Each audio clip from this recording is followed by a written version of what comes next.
Good morning, welcome to Headline Focus here live on Core Politics with me, Rob Double. It is Friday the 13th of July 2018. Let's have a look at what's making the news. And to start off with, a big exclusive for the Sun newspaper, an interview with US President Donald Trump. And he does not hold back, according to reports, and indeed the recording they've got, over the Brexit plan of the Prime Minister, Theresa May. It says that May's Brexit plan would probably kill any UK-US trade deal. Now, this was published during a banquet last night at Blenheim Palace in honour of President Trump and his wife Melania. Literally during the banquet, as the President had made speeches and as the Prime Minister had made speeches about how welcoming him to the UK. Really the most inconvenient time for it to be happening on a diplomatic level. Let's just have a look at what actually was said regarding this US-UK trade deal. If they do a deal like that, we would be dealing with the European Union instead of dealing with the UK. So it will probably kill the deal. I would say that that would probably end a major trade relationship with the United States. So really being quite significant there in terms of the language and how forceful the President is being in terms of the likely relationship as a result of entering a relationship with the EU rather than pursuing a perhaps deal with the US according to US terms. Now, he also, to some extent, undermined the Prime Minister, Theresa May, as well, suggesting that the Brexit White Paper was not what people voted for. And just have a look at the direct quote here, which is, "The deal she is striking is a much different deal than the one the people voted on. It was not the deal that was in the referendum." So really significant words there from President Trump on the Brexit deal in terms of the UK and the UK public mood as well. He claims that he told Theresa May how to do it, but she didn't listen to me.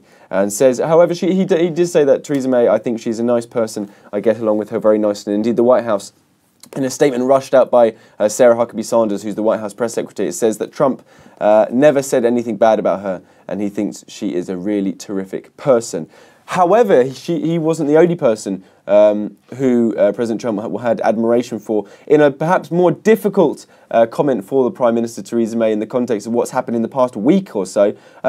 He said about Boris Johnson, the former Foreign Secretary, before he resigned over Brexit, he was a very talented guy who would be a great Prime Minister, and he was very saddened by the news that Boris Johnson had quit the government. So again, for the Prime Minister, who's just lost her Foreign Secretary, Boris Johnson, because of her policy on Brexit, to have the US President then saying those words about Boris Johnson will be really difficult diplomatically for her to manage, particularly in terms of an external image of how the relationship is going. Now, he also accused the Mayor of London of being weak on terrorism and said Europe is losing its culture due to mass migration.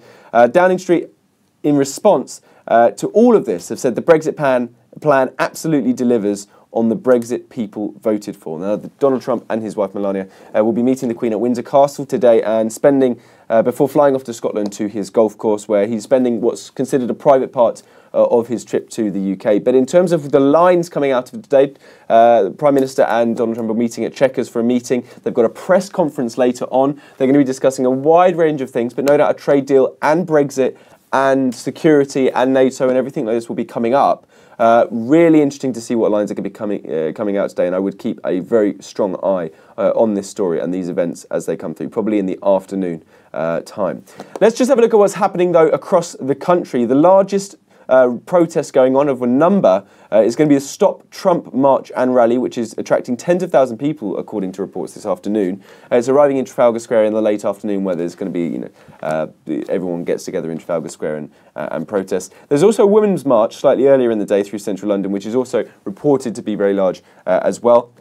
And in addition to that, the baby blimp balloon, which you can see of some sort here, will be raised in Parliament Square this morning. I think it's actually just gone up when I was looking at the news a little bit earlier on, but that'll be hanging around for a while as well. There's going to be some protests outside Chequers and Windsor Castle, with smaller protests planned in Manchester, Lancaster, Dundee and Glasgow, and no doubt some other cities as well. Now, there was a comment from the President yesterday about how he didn't perhaps feel as welcome in London as he might have expected, but he remains and says convincingly that he thinks the people of the UK do support him and like him. But certainly in terms of a diplomatic level, President Trump is unlikely to actually experience much of these protests, as he's spending pretty much all of today outside of London.